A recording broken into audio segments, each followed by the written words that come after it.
Friends, तो आज हम देखते हैं chapter 29 CrPC section 353 BNSS 392 judgement निर्णय। तो निर्णय कहते किसे हैं? निर्णय जो है वह न्यायालय का वो आदेश है जो दोनों पक्षों के तर्क वितर्कों को सुनने के पश्चात न्यायालय के द्वारा विधिता दिया जाता है, उसे निर्णय कहते हैं।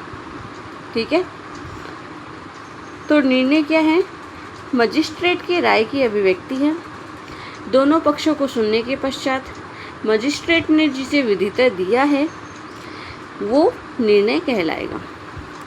क्लोज फर्स्ट इसका देखते हैं कि आरंभिक अधिकारिता वाले दंड न्यायालय में होने वाले प्रत्येक विचारण में पीठासीन अधिकारी क्या करेगा? खुले न्यायालय में या तो विचारण के खत्म होने के तुरंत पश्चात या बाद में 45 दिन से अधिक की अवधि के किसी भी समय पक्षकारों या उनके अधिवक्ताओं को सूचना दी जाएगी।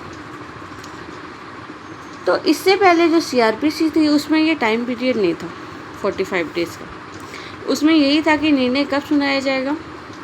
न्यायालय के द्वारा विचारण के समाप्त होने के पश्चात पीठासीन अधिकारी जो है वो खुले न्यायालय में विचारण के खत्म होने के पश्चात तुरंत निर्णय सुनाएगा। ठीक है, तुरंत निर्णय सुनाएगा या बाद में किसी भी समय सुनाएगा, किंतु अब इसमें टाइम लिमिटेशन दे दी कि बाद में जो समय है वो 45 डेज से अधिक नहीं होना चाहिए। 45 डेज के भीतर निर्णय सुनाया जाएगा और इसकी जानकारी पक्षकार और उनके अधिवक्ताओं को दी जाएगी। अब निर्णय किस फॉर्मेट में कैसे सुनाया जाएगा? तो संपूर्ण निर्णय देकर सुनाया जाएगा। ठीक है, डिलीवर करके सुनाया जाएगा।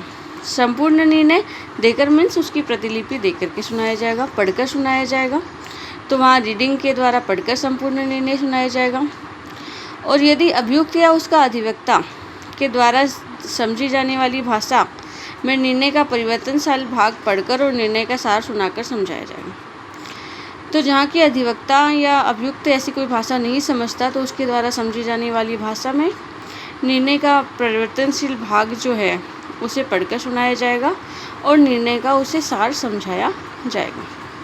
क्लोज 2 कह रहा है कि जहाँ उपधारा 1 के खंड क के अधीन निर्णय देकर सुनाया गया है। ठीक है, तो वहाँ पीठासीन अधिकारी क्या करेगा? उसे आशुलिपि में लिखवाएगा, उसे कोर्ट की जो लैंग्वेज है उसमें लिखवाएगा और साथ ही जैसे ही उसकी अनुलिपि तैयार हो जाती है, फॉर्मेट उसका तैयार हो जाता है, सब कुछ बन जाता है, वैसे ही खुले न्यायालय में, ठीक है, ओपन कोर्ट में उस पर क्या करेगा? उसके प्रत्येक पृष्ठ पर हस्ताक्षर करेगा और साथ में ही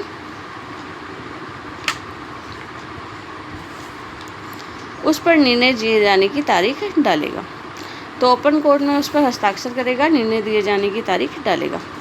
क्लोज 3 कह रहा है कि जहां निर्णय या उसका परिवर्तनशील भाग उपधारा 1 के खंड ख के अधीन पढ़कर सुनाया गया है, ठीक है, या खंड ग के अधीन पढ़कर सुनाया गया है, मतलब उनको पक्षकार क्लोज 3 पढ़ के आए ना कि अभियुक्त या अधिवक्ता की समझे जाने वाली भाषा में, तो उस पर पीठासीन अधिकारी क्या करेगा? खुले न्यायालय में उस पर तारीख डाली जाएगी, ठीक है, और हस्ताक्षर किए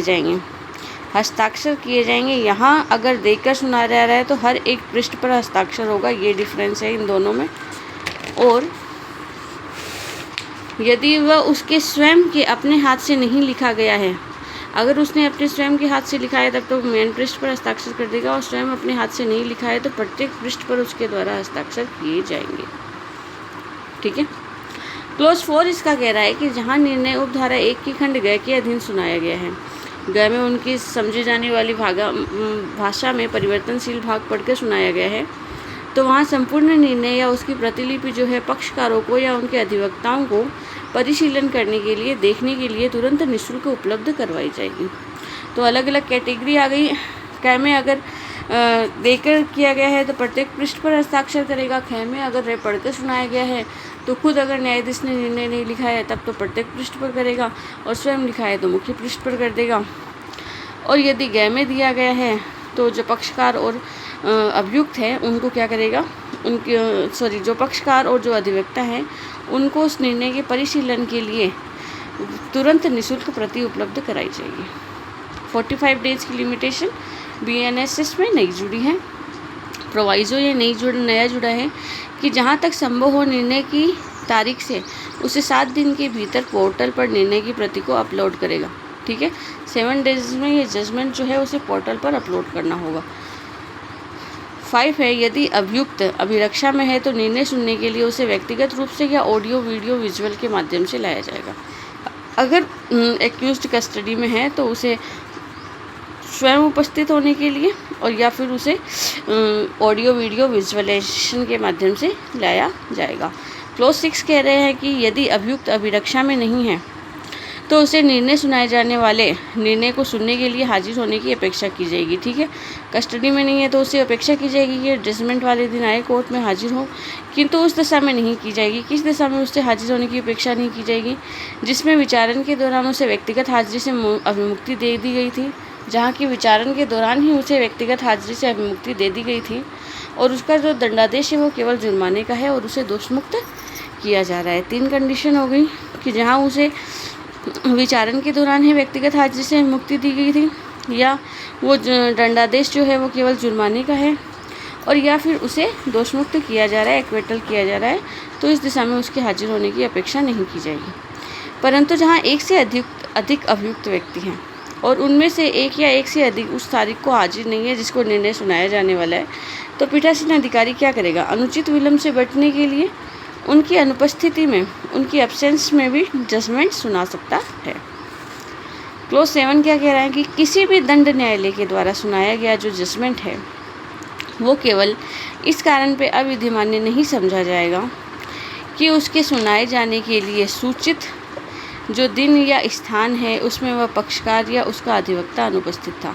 केवल इस कारण से कोई भी किसी भी जजमेंट को ये अमान्य नहीं किया जा सकता, विधिता किसी भी जजमेंट को अमान्य नहीं किया जा सकता। या फिर अनुपस्थित था या पक्षकार या उसके अधिवक्ता पर उनमें से किसी ऐसे दिन स्थान की सूचना की तामील करने में कोई लोप या त्रुटि हुई है, तो इन दोनों चीज़ों के आधार पर निर्णय कभी भी इनवैलिड नहीं होगा। जजमेंट कभी भी इनवैलिड नहीं समझा जाएगा कि क्या तो पक्षकार अनुपस्थित थे या पक्षकारों को इन निर्णय के बारे में किसी सूचना की तामील करने में कोई लोप या त्रुटि हुई है। क्लॉज 8 इसका कह रहा है कि इस धारा की कोई भी बात जो है वो सेक्शन 511 के उपबंधों को किसी प्रकार से परिसीमित नहीं करती। 511 है गलती या त्रुटि अनियमितता के कारण निर्णय में संशोधन, ऐसा कुछ है आगे इसमें जाकर के। तो यही कह रहा है कि ये 511 के उस पर प्रभाव नहीं डालेगा। ठीक है, आगे है सेक्शन 393 CRPC 354 निर्णय की भाषा और अंतर्वस्तु क्या होगी जजमेंट की।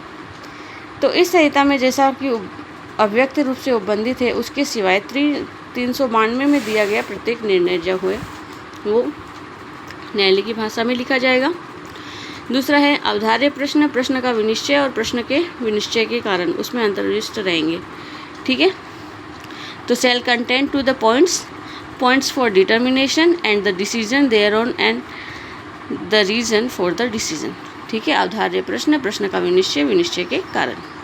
यदि अपराध ऐसा है जिसके लिए BNS की धारा या किसी अन्य विधि की धारा के अधीन अभियुक्त को दोष सिद्ध किया गया है तो वो धारा भी निर्णय में लिखनी आवश्यक होगी। क्लॉज 4 है कि यदि निर्णय दोष मुक्ति का है तो उस अपराध का कथन करेगा जिसमें कि अभियुक्त को दोष मुक्त किया गया है या उसे स्वतंत्र कर दिया गया है। ठीक है, तो दोष मुक्त किया गया है और ये निर्देश देगा कि उसे भाई अगर वो जेल में है तो उसे स्वतंत्र कर दिया जाए अगर दोष मुक्ति का निर्णय है तो। क्लॉज 2 इसका कह रहा है कि जब दोष सिद्धि भारतीय न्याय संहिता 2023 के अधीन है और ये संदेह है कि अपराध उस संहिता की 2 धाराओं में से किसी एक के अधीन या एक ही धारा के 2 भाग में से किसके अधीन आता है, तो अभिव्यक्त रूप से स्पष्ट रूप से उसका वर्णन करना होगा जजमेंट में कि वह एक ही धारा की कौन सी क्लॉज में आ रहा है या 2 धाराओं में से कौन सी धाराओं के अंतर्गत जजमेंट दिया जा रहा है। क्लॉज 3 है कि जब दोष सिद्धि मृत्यु से या अनुकल्पता आजीवन कारावास से या कई वर्ष की अवधि के कारावास से दंडनीय किसी अपराध के लिए है। ठीक है, दोष सिद्धि की जा रही है और वो मृत्यु, आजीवन कारावास या कई वर्ष के कारावास से दंडनीय है, तब निर्णय में दिए गए दंडादेश के कारण और मृत्यु दंडादेश की दशा में विशेष कारणों का कथन करना आवश्यक होगा। तो दंडादेश किन कारणों से किया जा रहा है ये कोज लिखने होंगे, और अगर डेथ सेंटेंस दिया जा रहा है किसी को तो उसमें स्पेसिफिक रीजंस देने आवश्यक होंगे।